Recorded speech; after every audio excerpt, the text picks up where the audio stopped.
back to the Roaring Peacock podcast. This is the match review of Leeds United, greatest team in the world, saviours of the Premier League, bastions of Beelzebul, the only team in Yorkshire 2, and Everton, forever in the shadow of Liverpool 2. My name's Adonis. You know me as at the Adonis on Twitter. It's a very good hello from me. And joining us to discuss this rip-roaring affair is the Prince of Darkness himself, Machiavelli, at Ewan Metcalf. Hello, how are we doing? Hello. Feel free to join us in the chat. And haven't said this in a while. Why don't you subscribe to us and click the like button? It's about time you subscribed. Yeah, right. What was it? Over a year since fans were back at Ellen Road, since Luke Ayling, Thunder Bastard, off the underside of the crossbar. Ewan, how was it? You were there, weren't you? God, yeah, I was. Do you know what? It was absolutely fucking ace. You know, it just everything about it you've missed. You don't realise it sort of becomes like it's everything in life through the pandemic. Innit? You sort of, I don't know, mute yourself almost. You become half the man you were, and you sort of just give in on sort of having those hope. It's the hope that kills you, innit? I think we worked that out quickly during the pandemic. So, you know, to get back and just have all those rituals again, you know, I think I sent something out about watching football in the morning, then having a bacon sandwich, you know, with my kids, and then getting ready for the game, getting my clobber ready, and meeting the lads in the boozer, walking down Wesley Street, going in the Peacock and singing, and even though it was horrible weather, rain, and you know, it was absolutely hacking down with rain. It was fantastic. You know, the build up to it, brilliant. Meeting up with the Peak, I've got to say that was a massive high. So people may not know, but I've not met any of the Peacocks face to face. There we are. The two good-looking tall ones at the back. So just that experience of meeting up with lads. I've met Wiggy, both Wiggy's, Big Wig and Wiggy before in locally for a drink, but I've never seen Barney in the flesh, not Rob, not any of the other sort of Peacocks, and it was just fantastic, you know, to catch up with everybody. Leon was there with his son. We had such a laugh. It was like we'd known each other years, which I guess through the podcast, that's kind of what happened.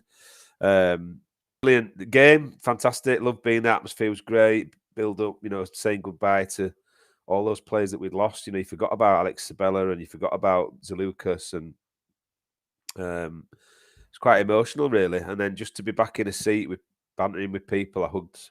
When we scored the second one, I hugged a kid I've never met who stood next to me. I didn't say a word to otherwise.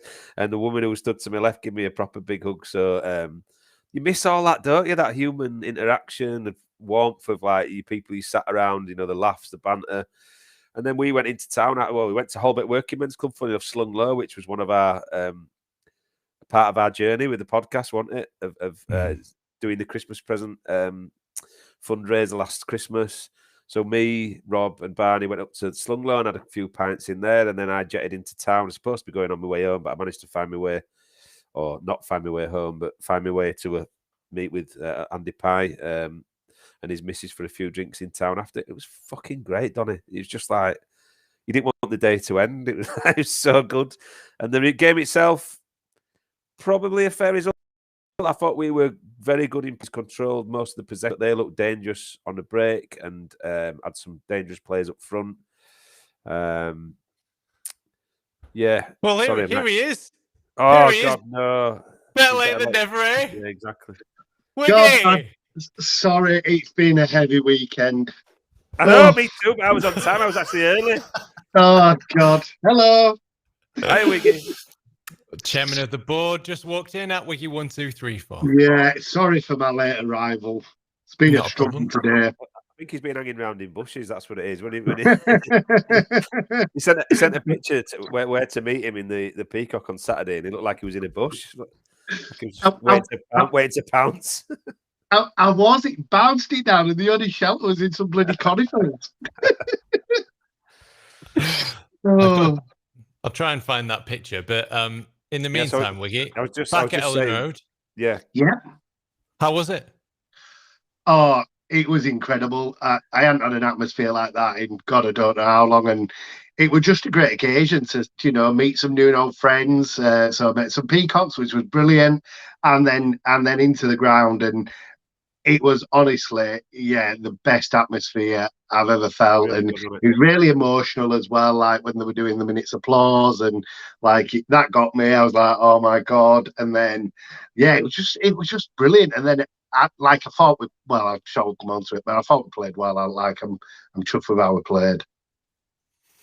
Okay, let's get on to the game then.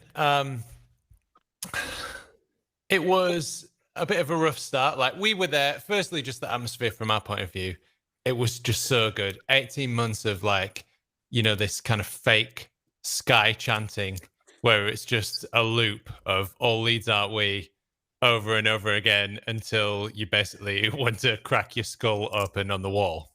Yeah. So everything like the hands, when the Pickford's about to take his goal kick, just all the funny chants, just seeing the fans there, even though it was the rain and with those shitty flags, it was just great. It was fantastic. And I didn't even pick my flag up. I literally got it, folded it up, and stuck it down the seat in front of me. Never touched it. It's like right. Wiggy was already calling me a West End wanker. I'm going to be a flag wanker as well. I picked my flag up to give it away, but our kid, God, I thought we were going to launch me down steps for having it in the hand.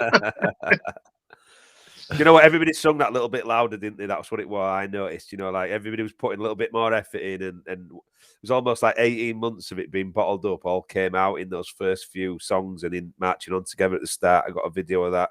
It was amazing, and all the I wasn't a fan of the flags. I thought it was a little bit tin pot, but to watch them all being waved all around the stadium as marching on together got belted out, it was cracking. And I could even it's not. I've been away that long and I've missed it that much. I even forgave that. It was like fair enough. You can have your moment in the sun, Yeah, I mean, I thought it was a nice gesture, and better memories than those flags. Like every scarf. Sorry, every time I see one of those scarves, it just reminds me of Derby. So, yeah, I'm glad that they've given something away that's got a good memory. But it was a bit weird giving them to Everton fans as well. Yeah, I think that's the most tin pot thing about the lot of it. I didn't even realise I'd done that till today because they turned the nose up at them because I didn't see one. I know I saw a few, but yeah, not many. How shit were their fans as well? They were terrible. And they were dressed like they'd been time traveling from the 90s. They all had like flick heads and shit clothes on. Yeah. It was really weird. Yeah. Sorry, worst away fans I've seen in a long time. Maybe the flags bamboozled them. They were just deep in thought, trying to figure out what that was. Yeah, so here is the to let people on. Here is the photo that you sent, Wiggy. So what are you doing there? I'm trying to shelter from the rain. That's exactly what I'm doing. It's got the world's worst sheltering, but that's me sheltering in the rain. One of the strangest photos I've ever seen. You've got one next to it of me not sheltering in the rain. Like getting absolutely soaking. Anyway, very weird. To the chat, Paul Homboy. Glad you got there, Ewan. Hope it got you over last week.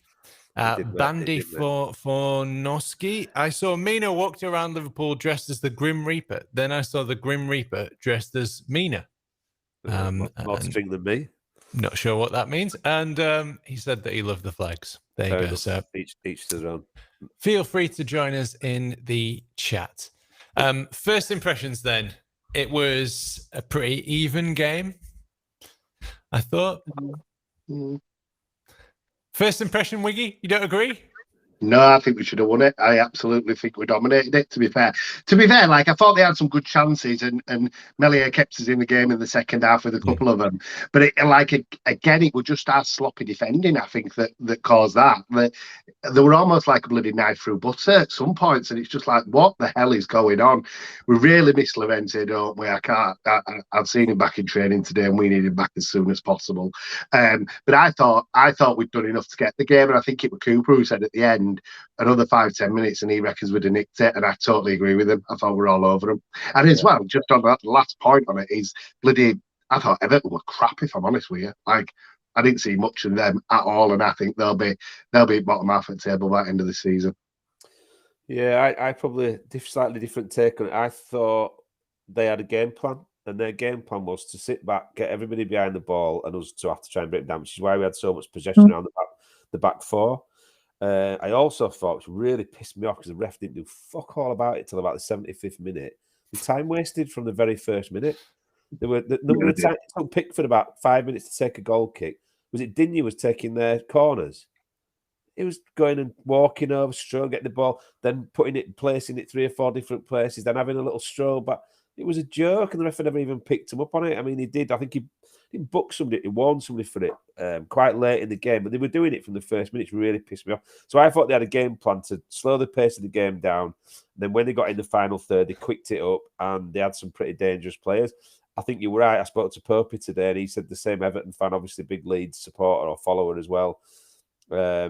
He said that he thought if the game had gone on another 10 or 15 minutes, there was only one winner, that probably finished at the wrong time. On that note, was that not a penalty at the end? He obviously didn't fancy having a look at it on VAR, just the last kick of the game, giving us a penalty, did he? Because it looked as much a penalty. I was sat bang level with their penalty, and I thought it was a penalty because you could see Cooper all over him. And I was sat right behind that one, as right level with that one, and it looked like he grabbed him round his neck, sort of pulled him down. I think a few people took umbrage with Digne, or whatever, however you say it, with someone throwing a vape at him. Welcome to Leeds. Oh, bloody ref waiting about bloody 5 minutes fannying around with that as well. Get on with it.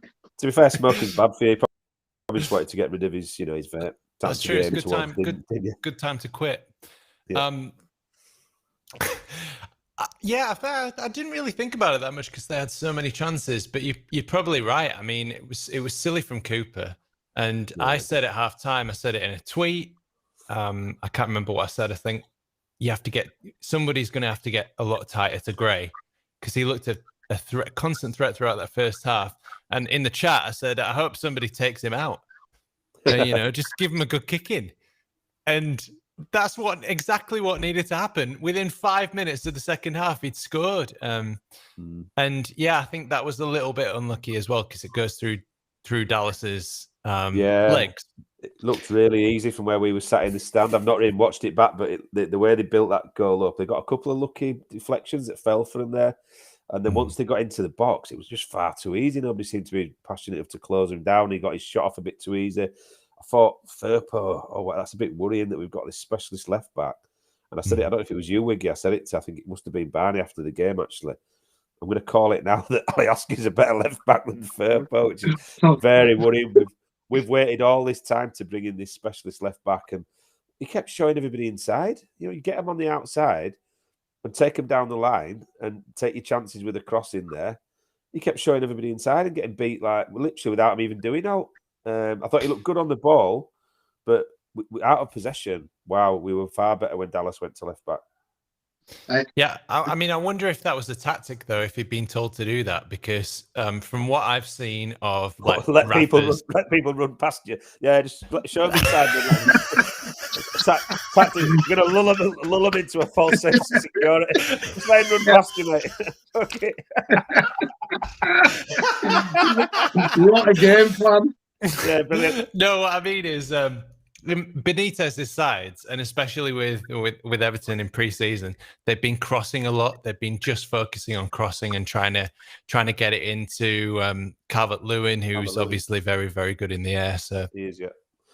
I was just wondering, but yeah, obviously. Yeah, not a good game plan. Wouldn't enough that one a tactic, I don't think.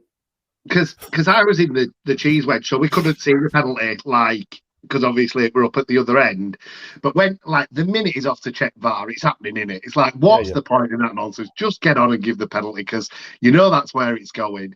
And then I thought their second goal, I just thought we were sloppy. And I thought Meslier should have done a little better, if I'm really honest with you. I think that's when he should have been saving, in my opinion. So I just thought he should have saved that. And I mean, don't get me wrong, he more than made up for it in the second half with some absolute quality saves that kept us in the game, to be fair. But yeah, I just thought with the second, I think you should be doing a little better on that one and getting your hand to it. But well, in that final third, it wasn't just Dallas, it wasn't just Meslier, but all the players in that back five, back six just seemed to cut through us without anybody putting a challenge on anybody. He should never have gotten there. He should never have much gotten that space. far. Far Totally. too much space. And Far too Dallas much wasn't space. close enough to him. But yeah, No. again, Dallas is now a right back, and yeah, well, I don't know. It was. It's funny that though, because I said we missed Alioski today. I couldn't believe the words came out of my gum. I was like, we really missed Alioski today because, like, especially in the first half, Harrison were making all these runs down the left-hand side, and it needed just someone belting past him like Alioski would have done, playing in and the ball into the box. I think you're right. Firpo went like inside, and it were all a bit strange. But yeah, I think look, it's his first game in it proper with us there, and we've got to give him a chance. I'm sure he'll improve. He'll get better, I'm sure, yeah. The thing about Gianni is nobody, including himself, probably his own mother, knows what he's going to do next. So I think putting the opposition on edge, giving them something to think about the whole time, like, oh God, what's this guy going to do now? He'd soon as bite you as lick your ear hole, as run around you and put it into Rose Ed. Maybe his tactics were meant to be on the inside as well, but he couldn't understand it, and he actually did around the outside. Well, he brought. We needed energy. I think there was points in the game where we looked a bit flat. We had the possession, but we didn't really seem to have to do much with it. I tell you what, I kept shouting. The movement was like for Leeds teams. Usually, there's 3 or 4 different runs, there's different options. Some of the movement at times was really, really poor. I mean, there was one person evidently going to get the pass, the guy on the ball. There was very few other options at times, which was a bit worrying again. And when we brought Shaq and Roberts on, they actually gave us much needed energy. And I think Dallas moving to left back gave us that energy down that left-hand side that almost led to the second goal, didn't it? Creating that space, getting it back to Phillips to whip that cross in. And so there definitely was a lack of energy, which again, is really odd to watch when you watch Bielsa teams. That's one thing you can't accuse them of, is it? That they've always got the whole team's full of energy. So yeah, to bring Shaq, Robertson, and move Dallas to left back seemed to give us a little bit of something we needed. We were lacking a little bit. Okay, a few more messages. Bandy, I'm sure Lord Bamford thought Mina was the Grim Reaper, and Nora said Mina made me furious. So annoying to watch a player act like that. He wasn't alone on their team, was he? It was him. Richarlison was the same. Pathetic. Yeah. Trying to make him out like, what was he saying, that he's Den Nielsen, or he was comparing himself to him? No. Come on. No. Paul Homeboy, agreed. Embarrassing. Nova, good evening, guys. Can't stick around for the live today, but it would feel wrong not to drop a message. Hello, Nova. Words and pictures is he's a resident West Ham fan who watches this. Oh, nice to see your words. Agreed with Fit Pro. I'm guessing that's autocorrect from Furpo. He doesn't look fit yet. Pillar Feet Harrison. Or a pro. Yeah. Whoa. Sorry, I'm really kidding. Pillar Feet Harrison had a real good game. Him and Paddy look stronger. Yeah. Yeah, one moment where Harrison seemed to go around about 4 or 5 players. Didn't do anything with it, but some good signs, some encouraging signs, I thought. And Clicky bursting through and a great finish as well for that first really one. Good. Our kid missed the first goal. I'd done the pre-order on the screen for the halftime drinks, and he needed a piss. So I was like, he'll get them as well. So he goes off to the toilet, misses goal. He was absolutely fucking fuming. How much do you enjoy that, though, Wiggy? Oh, I loved it. I thought it was brilliant. I was shitting myself because I thought if he's got the beers and the goal's gone in, there's going to be no bloody beer left. It'll all be gone all over the floor. Luckily, he ain't got the beers yet, so we're all right. We're safe. So the point of contention then, right at the end, from what I saw, if the referee calls that as a penalty, it's not going to get overturned. But if he doesn't, then it's probably not clear and obvious enough for VAR to intervene. Having said that, he's grabbed him around the neck. So it took a cheap option. He blew the whistle early, so he didn't have to look at it and make a decision. That's simple as. He's bottled it completely. He didn't want to give us a kick. And then the final kick of the game could have been a penalty to Leeds, quite simply, and he didn't want to make that decision, and he bottled it. He blew up early. How is the 4 minutes of injury time in that second half? They were wasting time at every single opportunity, man, and there was enough substitutions. 2 goals. How do you get 4 minutes? Ridiculous. Absolutely ridiculous. And there were 6 at the end of the first half. No, for the VAR, because it was that shit and that dodgy and that took him that long. I mean, if it were that clear and obvious, why did he have to go and look at the screen? Why didn't the VAR team make that decision? So clear and obvious where I was like West Ham, do you know what I mean? So what they're watching, I don't know. They must be watching it on a Betamax. That's the thing. The minute they're going to tend to screen, as I say, you might as well just fucking knock that on head and give the penalty, because that's where it's going. You know it is. I don't think I've ever seen one where they've sent him to screen and he's not give it, or you know what I mean. And I think I do think the other thing though, I think they've definitely done something with VAR this season, and it's clear and obvious is that, because I think other than the penalty that took a little bit longer, you really didn't know it were there, to be fair. But I think that on the point of contention, for me, if you give him one, then you've got to give the other. Do you know what I mean? Like, you give that one to Cooper rightfully, against Cooper rightfully, then he's got to give that one at the end against Bamford. He has to. Yeah, I thought so. Yeah, I mean, he's got him around the neck. But the thing is, they both jump and they both move in the same direction. So I would say it's not quite as clear and obvious, which is their words, and God knows what it means. But yeah, probably not as clear and obvious as the Cooper one, where it's so clear and so obvious and just so stupid. Well, I think the other thing is we were dying to get 3 points, weren't we? So everybody was willing it to go in and willing that to be a penalty. I mean, there was another shout, a handball, and then I think it was Rafina got took out quite late and in the box, and he didn't even look at that. There was no, I mean, obviously he must have looked at it maybe and said there was nothing doing, but you didn't get called to VAR, or the referee didn't have to make a decision on that one either. So it's just another example of how we just don't seem to get much luck when it comes to decisions at home at Ellen Road. It's almost like, and referees have done it for years, the crowd are baying for it. It's a really good atmosphere in it. It's loud. It's intimidating. They just don't want to be seen to be weak or give in to the crowd. I think we suffer from that sometimes. Plenty of Leeds teams throughout the years, certainly in the recent eras, might have capitulated, going down 1-0 and then secondly going down 2-1, and especially after that result last week. So do you think it was inspired by the fans, but also is that's a good sign, right? That we've got this fight. It felt like we were fighting for it. Yeah, I think so. I just don't.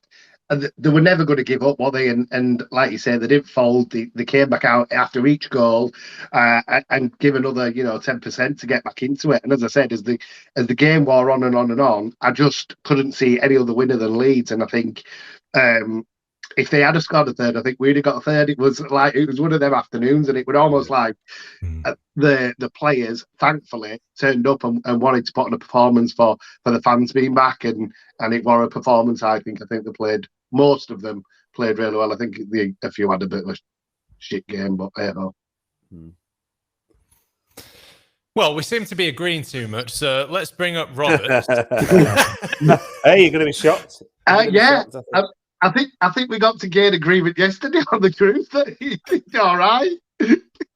Yeah, it's frustrating with Roberts because he came on. I thought he offered us something. He played behind, between the lines really well. First touch was great. He was driving us forward. It's just his decision making. That's the only criticism kind of thing. I thought he played much better. I thought it was a great substitution to make because he did bring us again something different and suddenly sort of turned the game around a little bit in our favour. But he just makes bad decisions. It's an intelligence thing for me. The time when he sort of brought the ball down on his knee and played that ball out, and then he got another opportunity down on the right and overcomplicated it, and then a couple of times miss-hit passes that were only 10-yard, 15-yard passes, behind people and so on and so on. That's the only criticism. I thought he was much better. I don't want to berate the kid. I hope he proves me wrong. I hope Wiggy's right, but it's very frustrating to watch at times. And he looked up for it, which is great. That's all you can ask. And there's times when he doesn't. He hasn't looked up for it to me. Yeah, I felt a bit sorry for Costa even because when he during the warm up, bear in mind they won't have been played in the Premier League when fans have been in. Delph's running up the touchline, warming up. He got a round of applause. What's his name? Lad who's been out for ages. Forshaw. Yeah, he ran up there getting a really round of applause, and then Costa comes and you can hear a pin drop. Like I feel sorry for him. It's almost like he's on borrowed time now. But yeah, I thought Roberts was decent. Shame he's not a bit more intelligent on the ball and doesn't use it better when he does get us into that final third. Fair enough. He's improved, Wiggy. He's improved. He's getting better.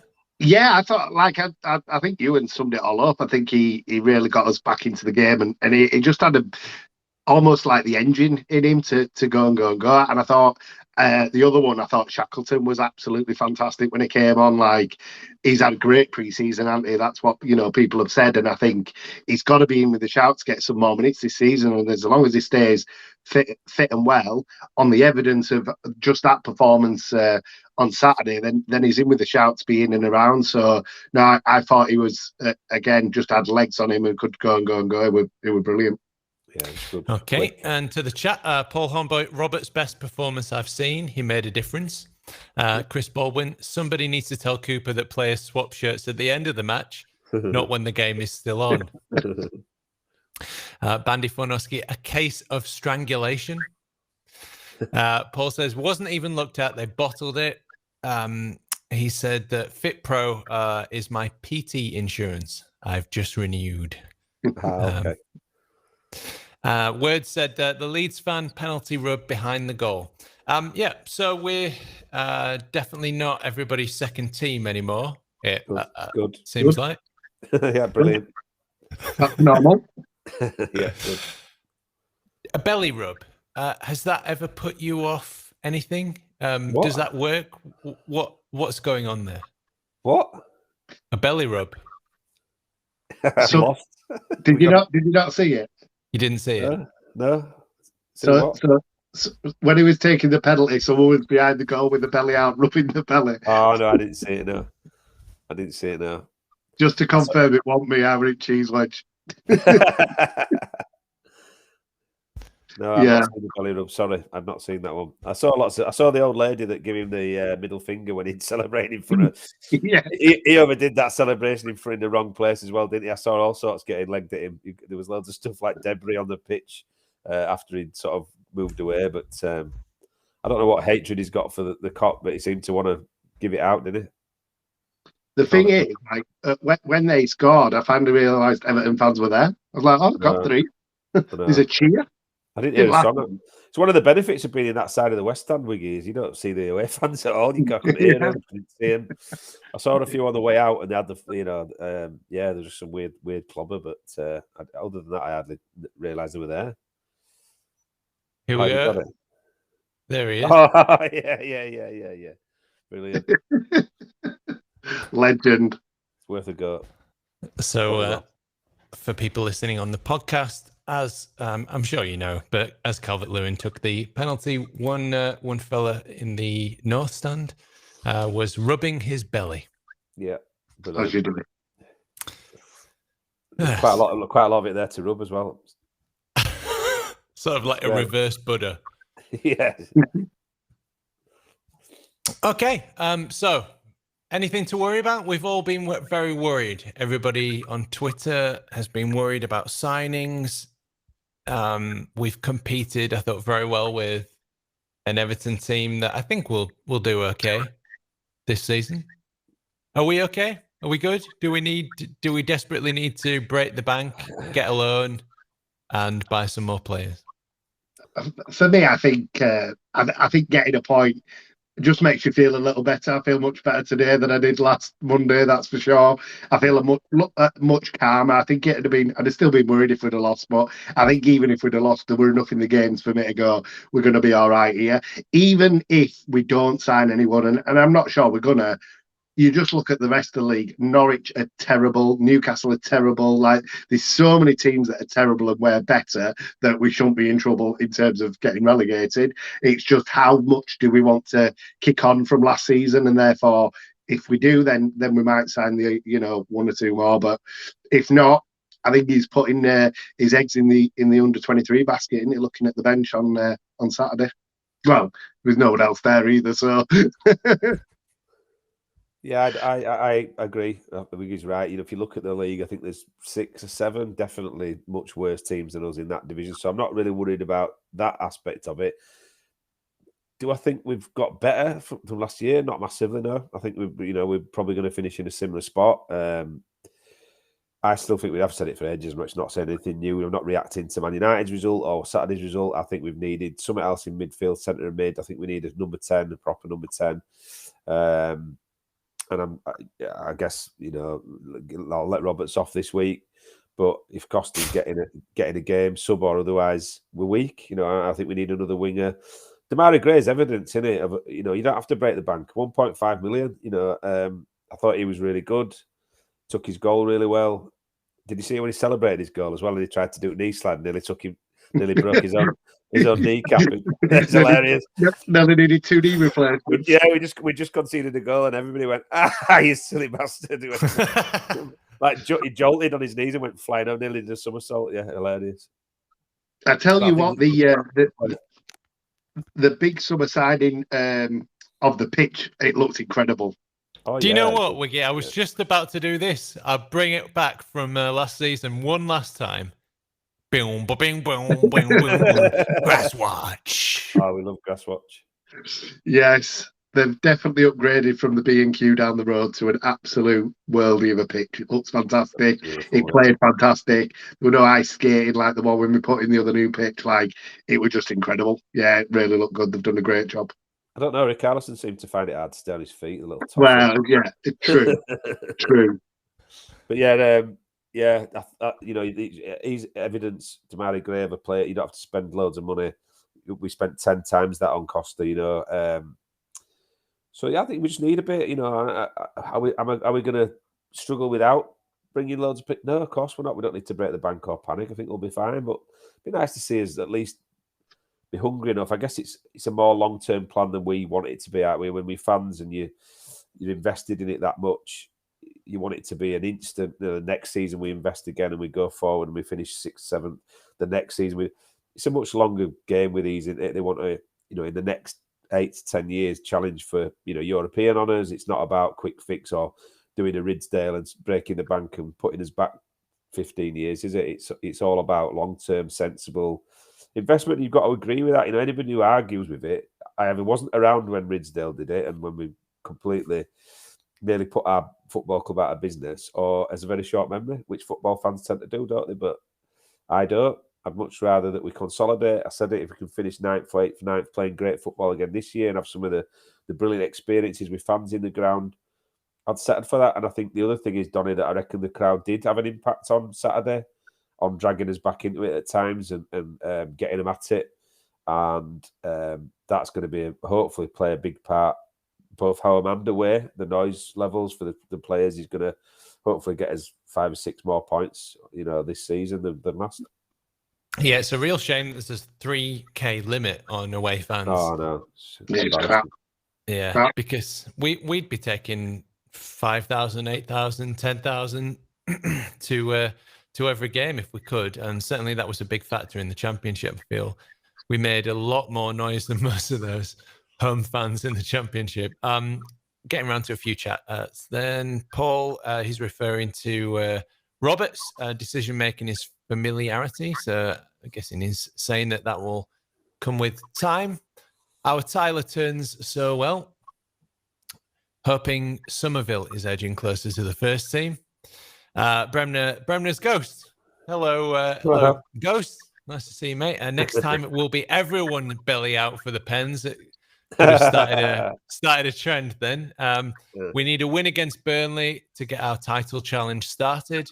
That's right. We've got 1 point more over the same fixtures last season because we lost at home to Everton, of course. Just get Llorente a nurse.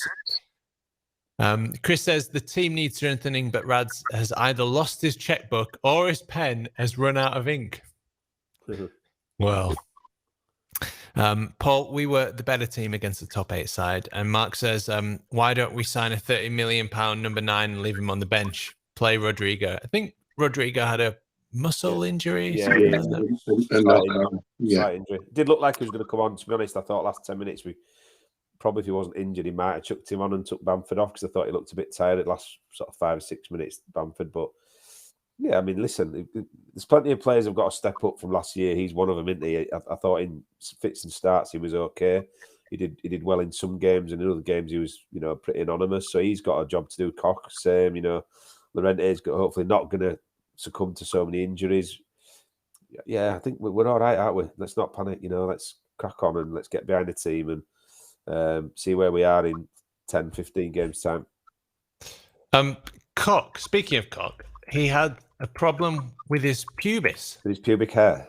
Oh, is it pubis? Is that a bone Yeah. or is that just the general area of your pubes? It's the pubic bone. It's located in front of the pelvic girdle. Oh, very good, yeah. How's he managed to injure that? I don't know, no idea. But he's been spotted on a plane to Germany. So I wonder if he's going for some specialist surgery or something. His part-time porn career is getting in the way of his football career, mate. That's what it is. That mustache, pubis injuries. He's got the name for it.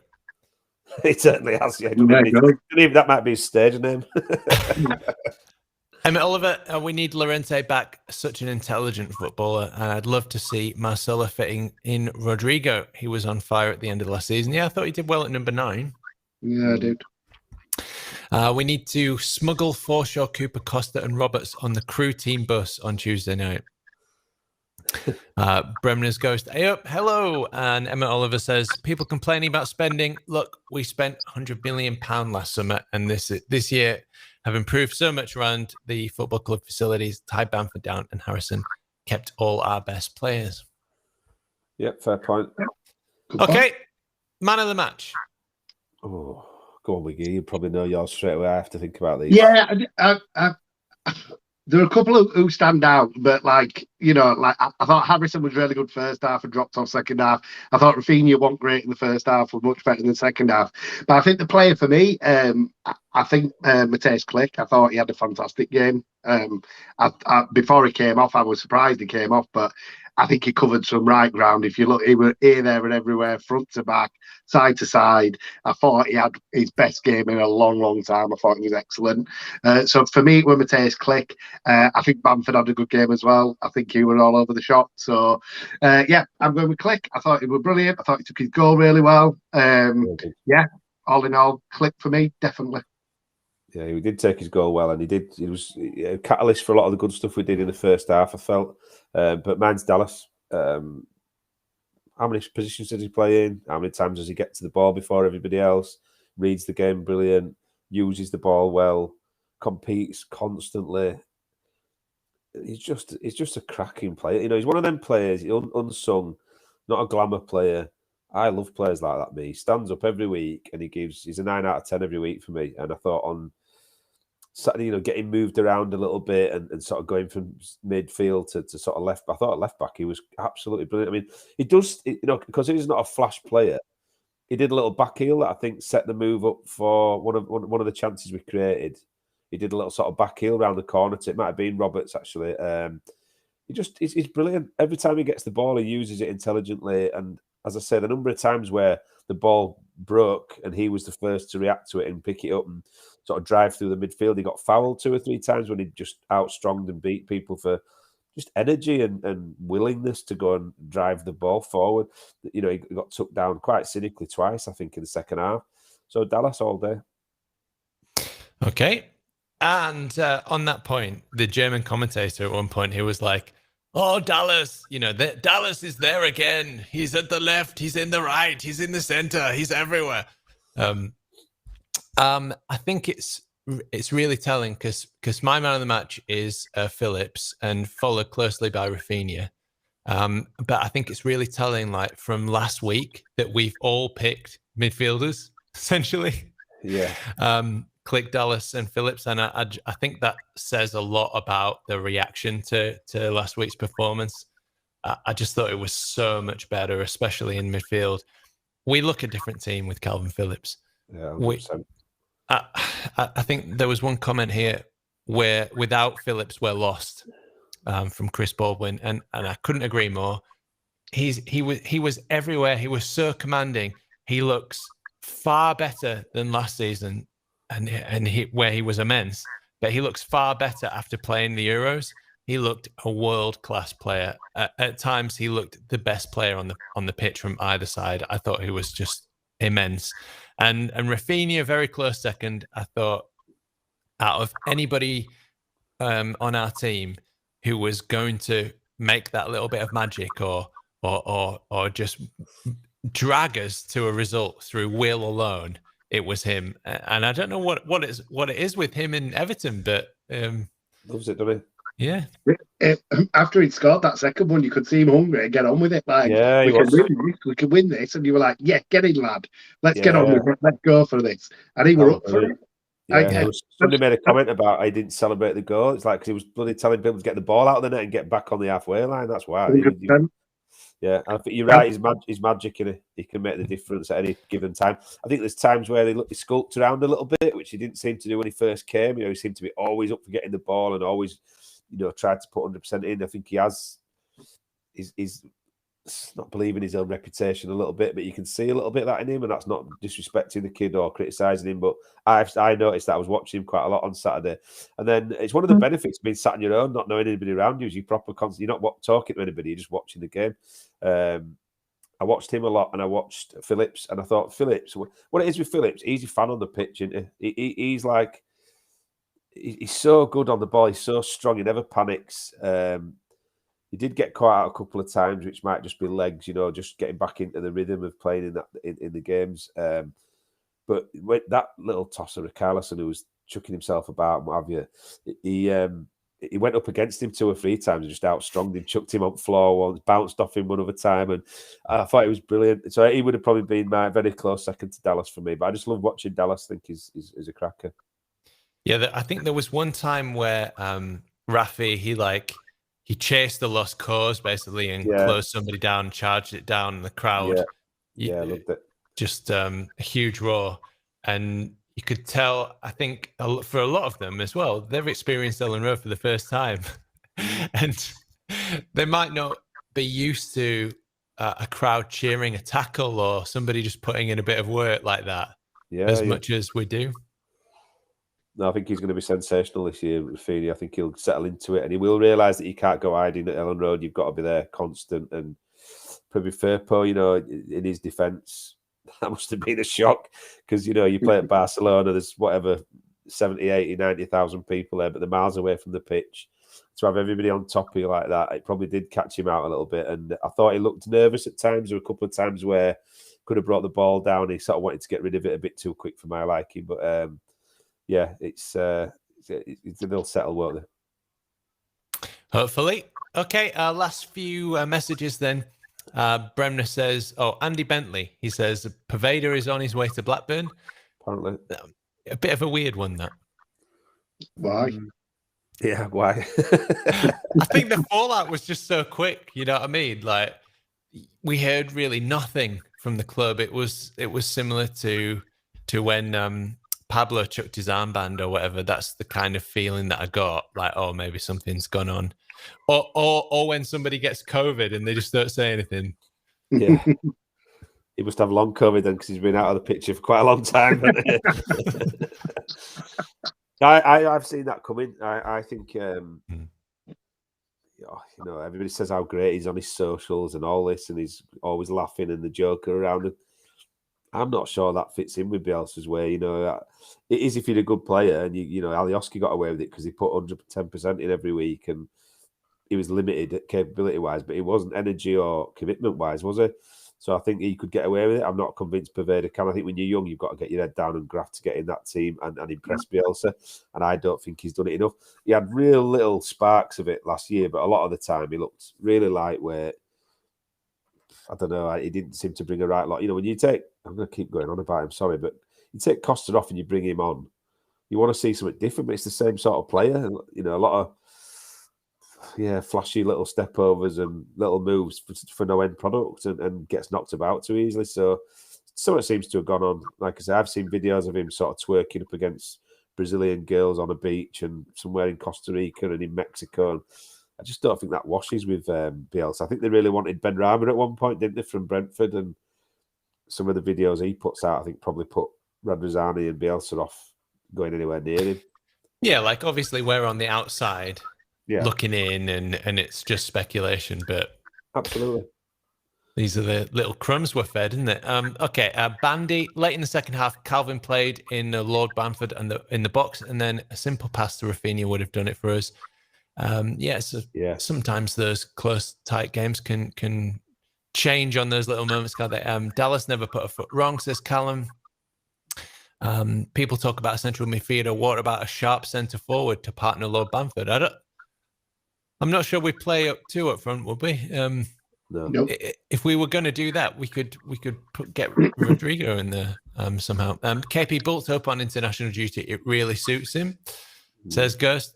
He's off the ball work is incredible by Phillips. Players always play great after a good international campaign. Mina and Bamford having scrap and that fans shouting was incredible to see, says Callum. It was weird, wasn't it? I mean, Mina was doing some kind of break dance, while also holding his head. It was Vogue. Yeah, he was terrible, man. He did like somebody. I read somewhere he did like a season's worth of nonsense in about 20 seconds.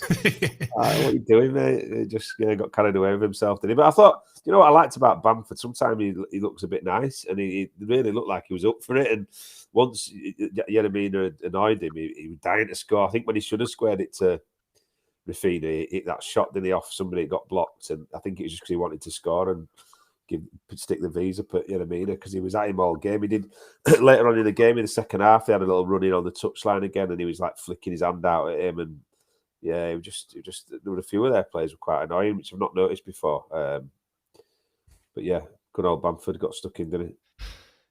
Do you remember England versus Colombia at the 2018 World Cup? Because I remember Mina being really annoying. Right. During that game, and then of course he moved to Everton after the World Cup. So I thought, did he score their goal? Did he score the equaliser, Mina? Or was it? No. Yes. Yeah, header. Header. Yeah. They were doing all sorts of that game. They were trying to scuff up the penalty spot. I think if you remember, it wasn't good.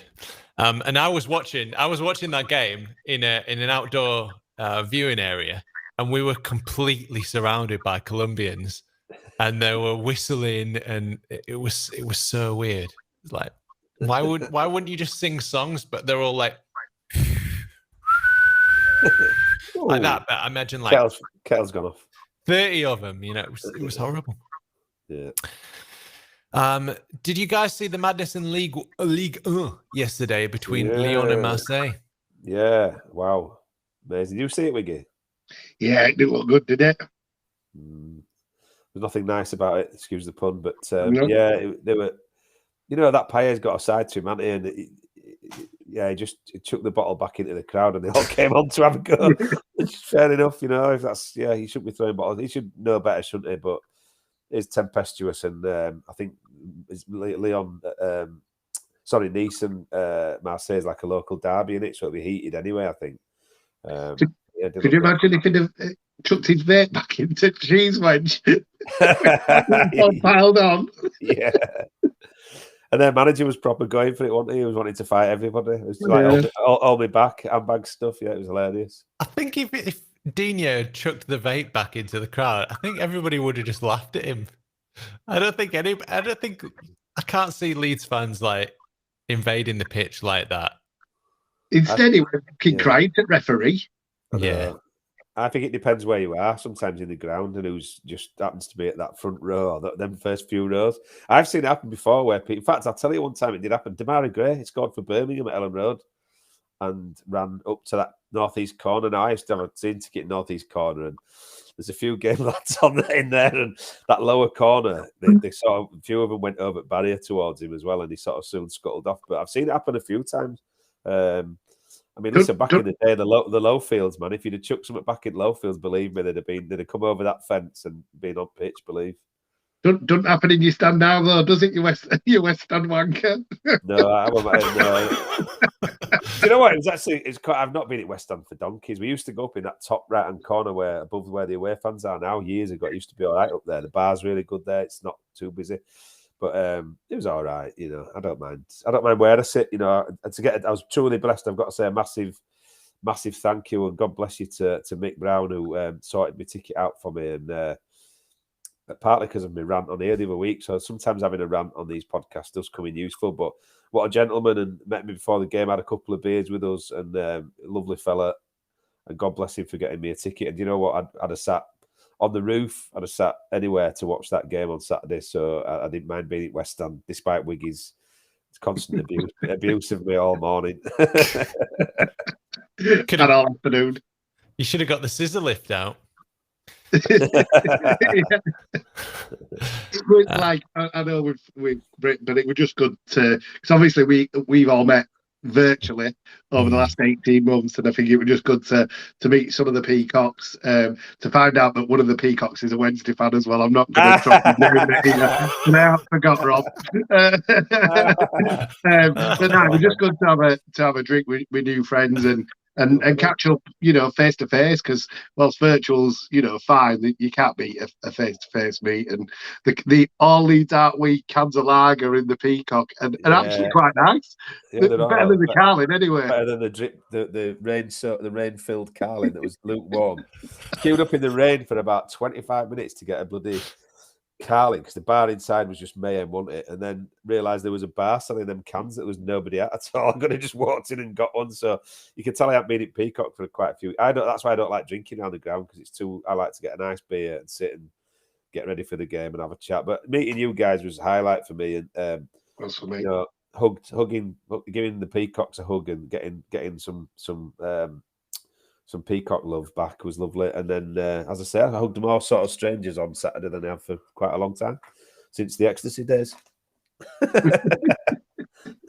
You can't beat a good meetup, especially after we've been in lockdown for so long. Missed you though, mate. Missed you and Nora and Sam Ward, and there's others that we still yet to catch up with. So that'll be another great occasion, won't it? Yeah, that's it. We'll be over there soon enough, and then you won't be able to get rid of us.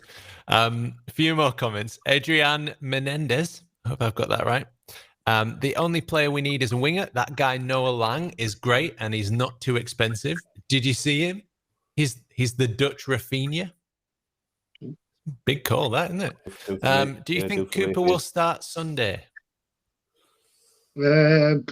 Probably, yeah. I think if Llorente is fit, he'll be on the bench on Sunday. But he'll start probably with the same team, to be fair.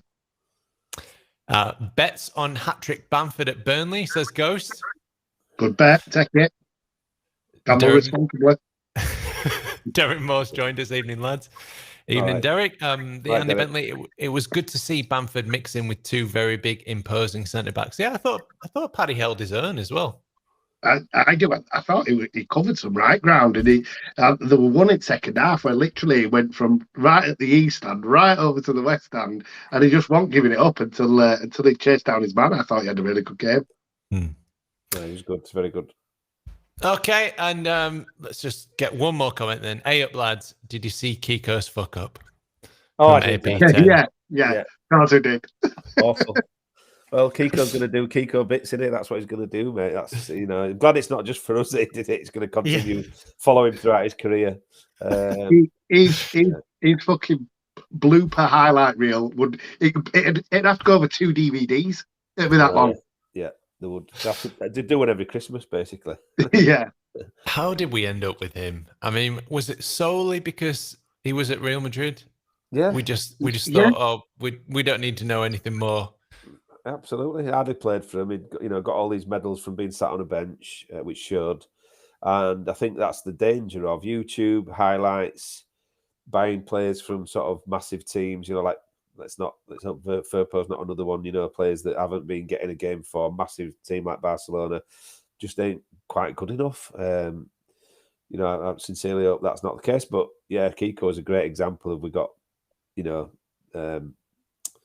sort of highlight reels and got the the sort of stars in our eyes. Oh, we're buying a keeper from Real Madrid, great, and yeah, he's probably one of the worst keepers of what, well, the least trustworthy and probably the most least competent keeper I've watched at Leeds for quite a long time.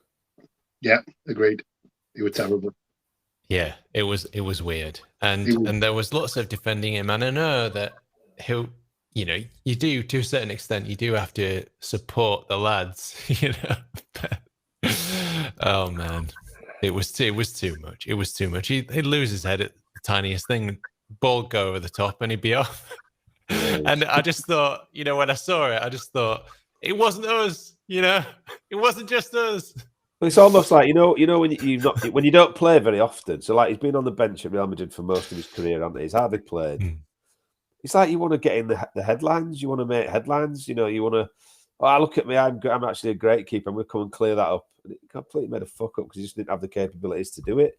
But it was like he wanted to be in the headlines because he'd been sat on a bench for 15 years of his career. It was crazy behaviour, and he's doing it again. So God bless again. It wasn't just for us that he messed it up. I almost don't want him to fuck up like that though, because I want him to keep him, not fucking send him back. Oh God, I don't think we'll be keeping him. Whatever happens, and that's a write-off. I don't. I think it's one of them you just let go and cut your losses, don't you? Yeah, 100%. Yep. I mean, his contract was, I think, 8 million that we've given him. Jesus. So maybe one just to let it run out and forget about it. When people say Otto's not put a foot wrong, they forget shit like that, don't J. Roy Grot. Oh Jesus, yeah. Mind you, what a goal in Myanmar. Yeah. Right then. So that's just about all we've got time for on the weekend that football returned to Ellen Road. So just enough time for a final thought. Wiggy?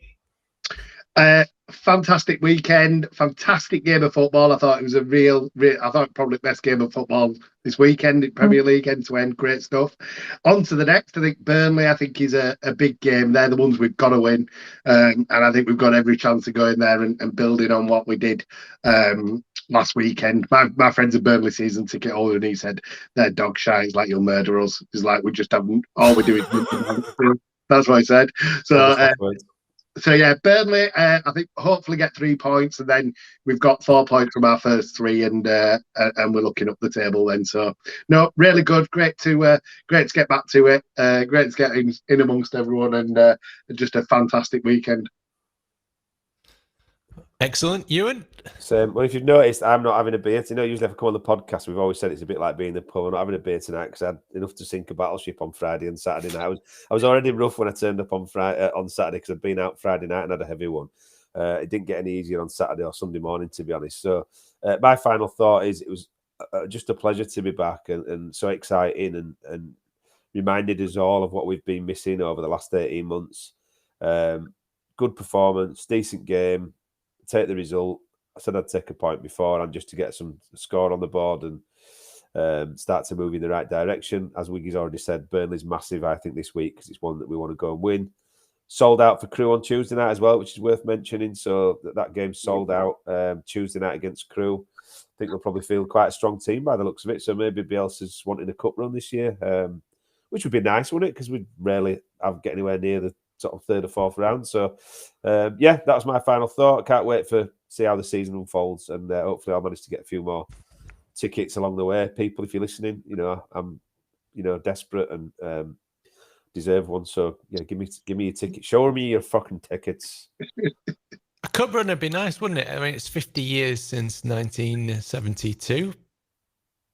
Or it will be by the time the cup final comes around. So that would be very timely.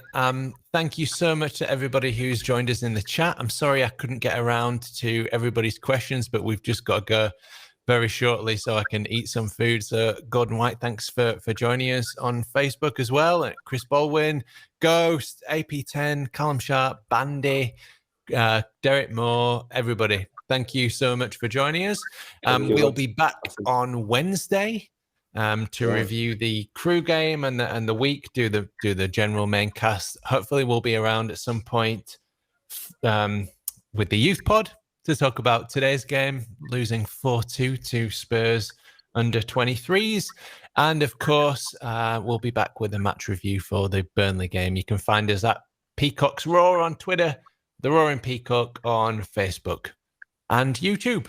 My name's Adonis. You know me as at the Adelites. It's very goodbye from me. And joining us today was at Wiggy1234. Thank you very much. Good evening. And Machiavelli at Ewan Metcalf. Thanks for watching, people. Leeds. Oh,